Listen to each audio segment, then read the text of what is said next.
Hi, I'm Mike. And I'm Randy. Have you ever thought to yourself, boy, I bet I could run a social media network better than those guys in charge? Well, now's your chance. We've created a fast, fun card game called 1 Billion Users where you get to test yourself by running your own social media network. You'll be competing with your friends to build the biggest audience, all while dodging blockers and playing some blockers on your friends like server overload. And as you build your social media network, you'll have to watch out for how much toxicity is on there because if your platform becomes too toxic, it can have really negative consequences. All along the way, you'll be attracting influencers to build your audience.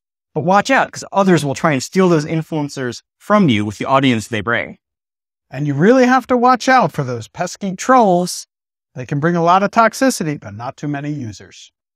6 years ago, we kickstarted CIA Collect It All, which was based on a real CIA training game where they taught recruits how to use different types of intelligence collection techniques.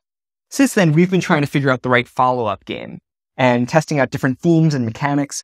We ended up going with 1 Billion Users, which is based on a topic near and dear to our hearts, social media. Also, like with Collect It All, 1 Billion Users is actually based on some public domain material. In 1906, William Jansen Roche released a game called Touring, which is considered the very first of the Take That style card game.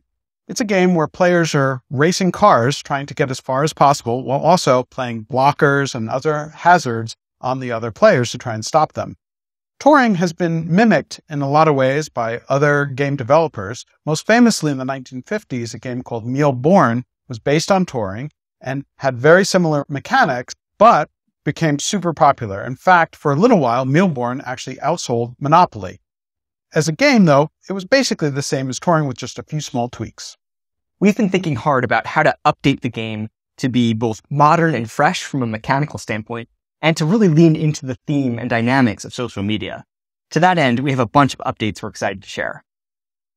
Rather than miles on a racetrack, with 1 billion users, you're trying to attract millions of users to your platform. That means trying to court social media influencers who will bring their large audience with them, but it also means responding to random events that might change the flow of the game, such as tech regulations or a tech bubble. Also, you'll be able to take on the role of different social media platforms that all bring their own spin on the game, adding advantages and disadvantages. These are inspired by the very tech companies that we love and love to hate. So please back our campaign. We put a lot of work into making a really fun game that you'll have a great time playing with your friends and family, and you'll finally find out if you have what it takes to build a social media network with 1 billion users.